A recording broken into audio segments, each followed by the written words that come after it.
गणेशांबद्दल.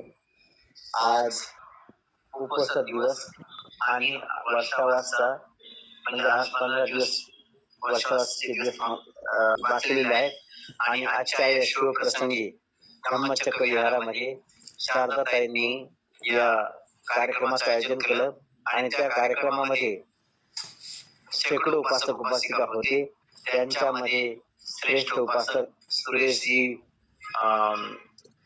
आणि त्यांचे मिसेस सुरेशजी कसबे परिवार, तर हे सुद्धा या कार्यक्रमात उपस्थित होते. त्यांनी मोठ्या श्रद्धेनं याच्यामध्ये भाग घेतला आणि सूत्रपठण श्रवण केलं आणि धम्मदेशना सुद्धा सुरू होती. अशाच वेळी सुरेशजी कसबे यांची आई महामंगल या म्हणजे उपवास दिवशी त्यांनी आपला प्राण त्यागला.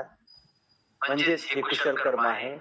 आणि आजच्या या शुभ प्रसंगी म्हणावं लागेल आपल्या सर्वांना एक प्रकारची मंगल कामना. कारण की भगवान बुद्धांनी उपदेश दिला आहे की सर्व अनित्य आहे, अनात्म आहे.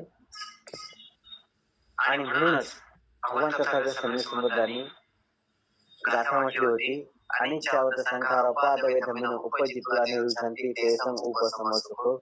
सर्व संस्कार अनित्य आहेत, सर्व बदलणारे आहेत, सर्व परिवर्तनशील आहे आणि उत्पन्न होणं आणि नष्ट होणे त्याचा सहज गुणधर्म आहे. तर या भगवान तथागत स्वामी समर्थांच्या वचनाने वाणीने त्या उपासिकाच्या प्राण त्यागला. त्या जिथे कुठे असतील त्यांच्या कुशल कर्माने त्यांचं मंगल हो, कल्याण हो आणि उपस्थित जे काही स्वरूपासक उपासिका होते त्यांना सुद्धा बुद्ध धम्म संघाच्या पुण्याने आशीर्वाद मिळो हीच मंगल कामना व्यक्त करतो. आणि संसार उपाय धमिनो उपजित्वा निरुद्धन्ति तेषां उपसमसुखो.